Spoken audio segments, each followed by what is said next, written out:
Most people overthink singer-songwriter production. They either add too many plugins or do too much editing and just kind of get rid of the raw nature of the recordings. But the best songs, they're built on simple, smart layering. So let me show you how to capture the real rawness of singer-songwriter music without overcomplicating it. In this video, we're going to cover how to record acoustic guitar, how to record vocals, how to add drums, how to get electric guitar tones from amp sims, and how to add some extra instrumentation. I added an organ. And then I'll go through the vocal mix, and you should be well on your way. So up first, let's start with the heart of any singer-songwriter song, the acoustic guitar. There's two main things you have to think of when you're recording acoustic guitar, and it's not the microphone. It's actually the guitar and the performance. It's important to have a good sounding guitar. Now you may be thinking, well, my favorite artist recorded my favorite song with their shitty guitar. That sounded bad. And I'm here to tell you that that was probably an artistic choice and the guitar suited that song, which is awesome. What I don't want you to do is take a shitty sounding guitar that doesn't work for the song and then try and make it work for the song during the mix. Unfortunately, you can't really do that, and you'll probably end up just having a headache and a migraine and an aneurysm at the end of it all. So choose a guitar that has a sound that you want for the song. Simple as that. Next on our list of priorities is the performance. You'd be surprised at how easy it is to mix a good performance, and you'd be surprised at how hard it is to mix a horrible performance on a really good sounding guitar with really good sounding microphones. So you don't have to play like Van Halen, just pull a Ringo Starr and play a part that suits the song, and if you mess up, just re-record. All right, so I'm gonna set up the AT4040, which you can't see, but it's just off screen right here. I'm choosing that microphone specifically because it has a nice high-end roll-off. I have not searched that up. I don't even know if it's true. Probably could very easily find out. But every time I've recorded with it, it's had just a little bit of a high-end attenuation, which is nice because the guitar I'm using is pretty clicky. I'm setting it up 6 to 10 inches away from where the neck meets the body. And yeah, I'm just double tracking. If you want a more singer-songwriter natural kind of raw vibe, you can record a mono guitar, or you can set up 2 microphones and record the guitar in stereo, which will have less width, but it'll be a lot more natural. Something like Zach Bryan, Tyler Childers. All right, let's get into it.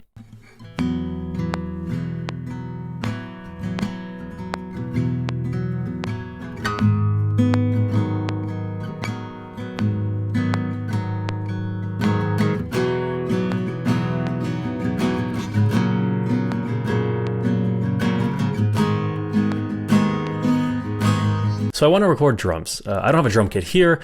Luckily, I do have access to millions of dollars of equipment via plugin, Superior Drummer 3. So you can use whatever drum library you want. These are some I recommend. Take a gander, take a look. Very good. But I always recommend Superior Drummer 3. It's just kind of the cream of the crop, or the best one. I don't really know how those sayings work, to be honest. So I'm thinking I want something a little more natural sounding. I've plugged in my drum pad so you can test it out. Let's see.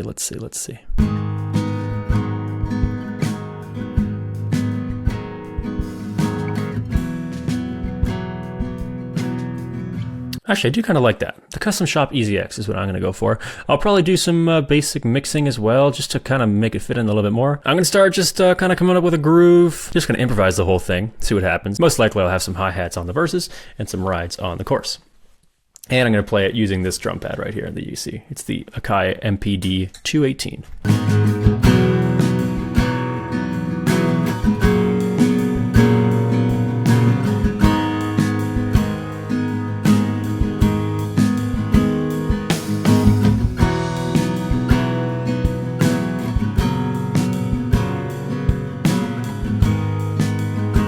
And there we go. I really like the way that turned out. Everything kind of sounded pretty much more so on time. I might just go in and quantize slightly. Yeah, that seems pretty good. I'll just quantize like 30% on there. We don't want to be too robotic. We want it to be quite natural. So let's jump into just a bit of these sends here. I want to send to this room. I am going to go into Sound City Studios. That is a great room for like a real nice realistic sounding room, which I think will suit this really nicely. Set that at the drum reverb.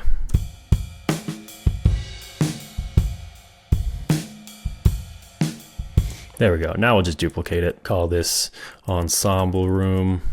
This one's going to be our ensemble. Actually, I guess we'll just do acoustic live. Yeah. Now we can send our acoustic guitars to it. So for singer-songwriter stuff like this, I like to add a bit more ambience into the mics. So I'm just going to go up to ambient stereo.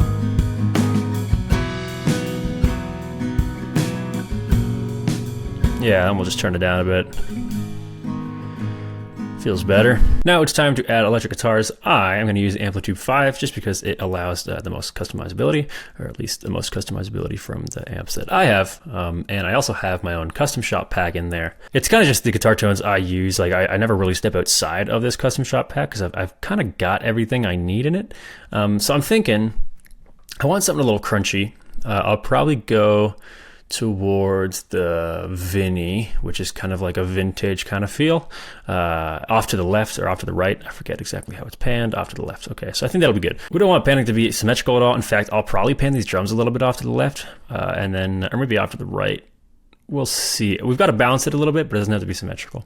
So this is going to be off to the left anyway. Let's grab the electric guitar, see how it sounds, come up with some parts. Typically when I mess around with electric guitars, I play like different inversions of chords, different melodies, harmonize with those melodies. So just stuff to layer. I'm not going to go too crazy on this one. I'll probably just do 1 or 2 guitar parts because we want it to be quite simple and singer-songwriter. So as for coming up with the guitar tones, this is kind of my thinking behind it. I want something asymmetrical like we covered before. I want it a bit gritty because I want it to feel like Jack Van Cleef, Zach Bryan, that sort of thing. I kind of want it to be roomy, gritty, and asymmetrical, just so it sounds like it's more live off the floor, like a real live recording of a band. I'm going to boost it with a compressor just a little bit to get that drive. I'm also going to add a tube overdrive just to get that drive.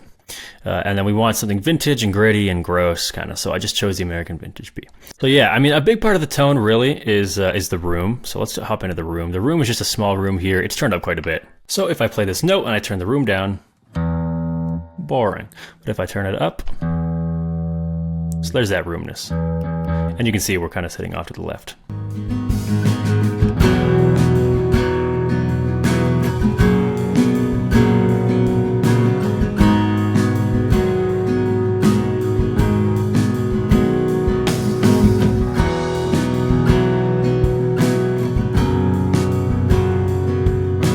So now that I've kind of played like a backing, like a powerful section for the chorus, I kind of want to ease off and do like a melodic section for the verse.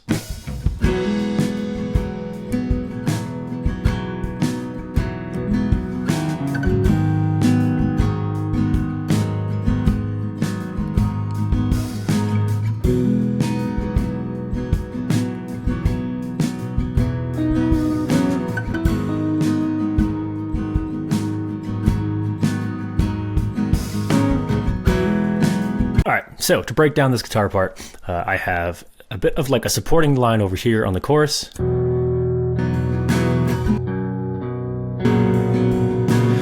In the verse, we have more of a melodic line.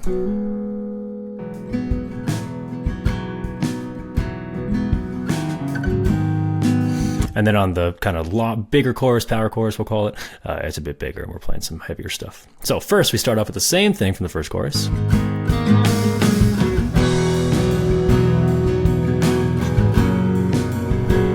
But then we move into an octave up.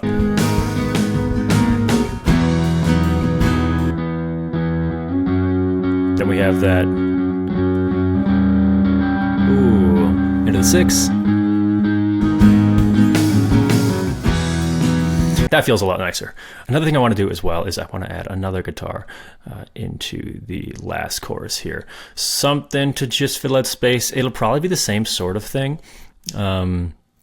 I'm really enjoying, for the crunchier tones, I'm really enjoying the Safari Pedals Llama. It's called Silver Llama? Yeah, Silver Llama amp. Like, woo! Oh, it's so nice. Really crunchy. So I think that'll help a lot. That's a bit too boomy. So I think I'll keep something like that. Maybe back off on the gain a little bit.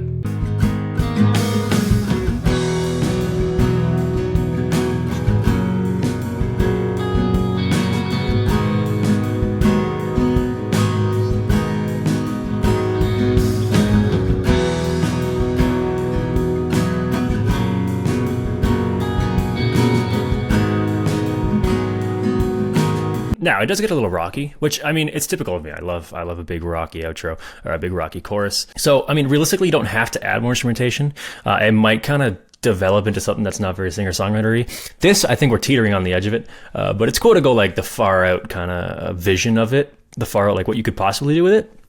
And then you can ease it back into like what you want as a vibe. The last thing I want to add, of course, is an organ. I just feel like an organ is needed in this sort of stuff. I'm just going to hop into Analog Lab. They've got some nice organs. That could work. Let's do that.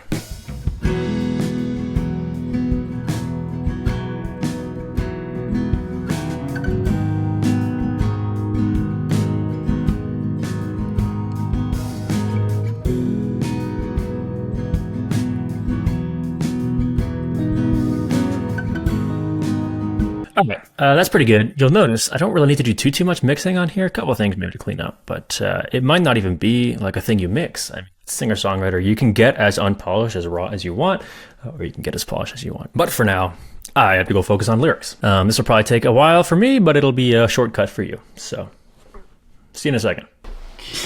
I should have called you. Okay, I need a folk song. Having you around. Oh, boom. All right, fuck it. Yeah, I'll shake the meaning. The best part is I don't even know. Oh, feeling. I'll shake the feeling. Yeah. See, the problem is I have a folk like style. Or sorry, no, that's a lie. I have a pop style. I sing. I don't know why, but I sing very pop. Okay, no, I'm gonna write this in the style of like a friend. Of having you around, thinking I'll aim for better days. I should have called you. Okay. Whew. That was a time. It's actually been like a lot of hours since I had to work on a mix and all this stuff. Had a meeting and there was a lot going on. Anyway, I'm back in the session. Finished writing the lyrics. Lyrics aren't great. Singing isn't great. Performance isn't great.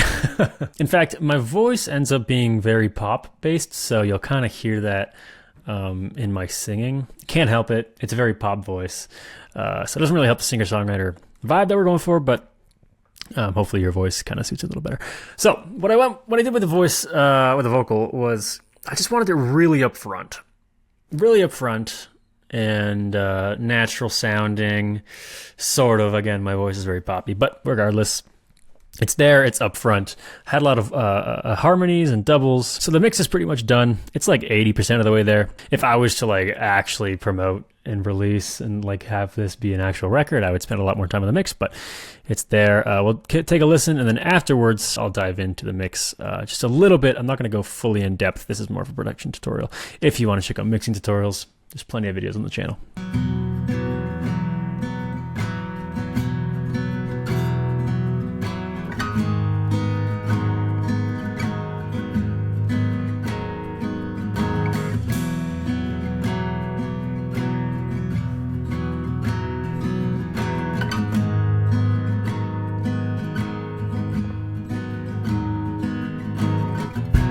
I'll shake the feeling of having you around. Maybe I mean it. We're hoping you'd reach out, and I took the fall for everything you'd hate. So why aren't you around to tell me you're sorry, that you're haunted by the way things are now? And I should have called you. I really wanted you to stay, but thinking of all that, maybe I'm hoping you're okay. And I'll take the fall for all of the shit that you would say. I'm thinking I lost it. Maybe I'll aim for better days.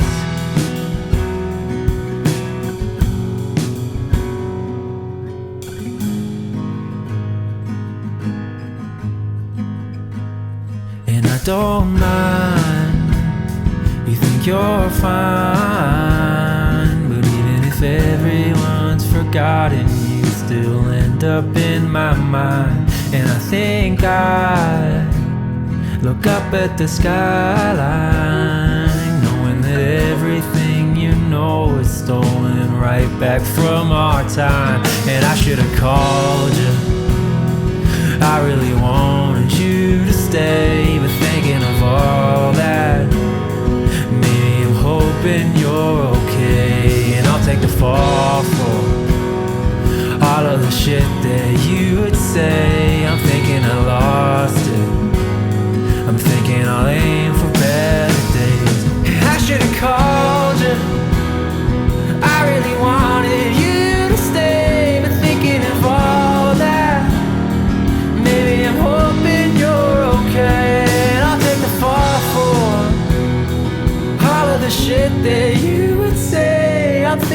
lost it.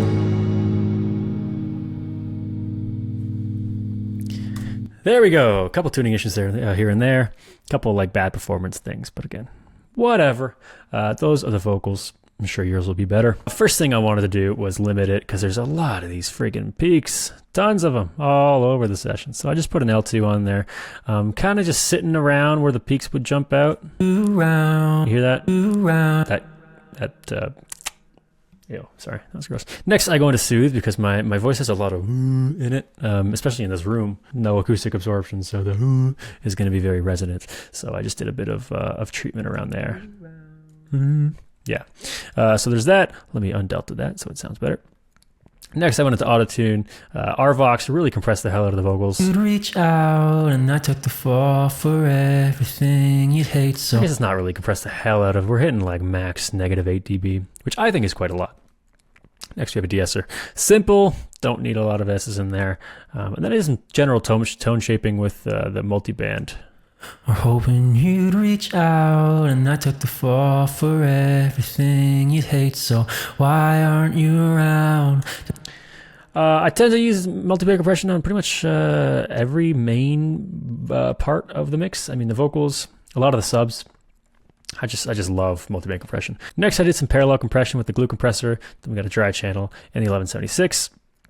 Blending two different compressed channels together into the dry, just kind of keeps a bit of those dynamics there, and then also brings up the lows and kind of keeps it sitting like in the middle of the mix, which is nice. I guess it's more so at the top 80% of the mix. Added some fresh air for some high end, added some LA2A just to have some nice evening compression, and lastly topped it off with some EQ.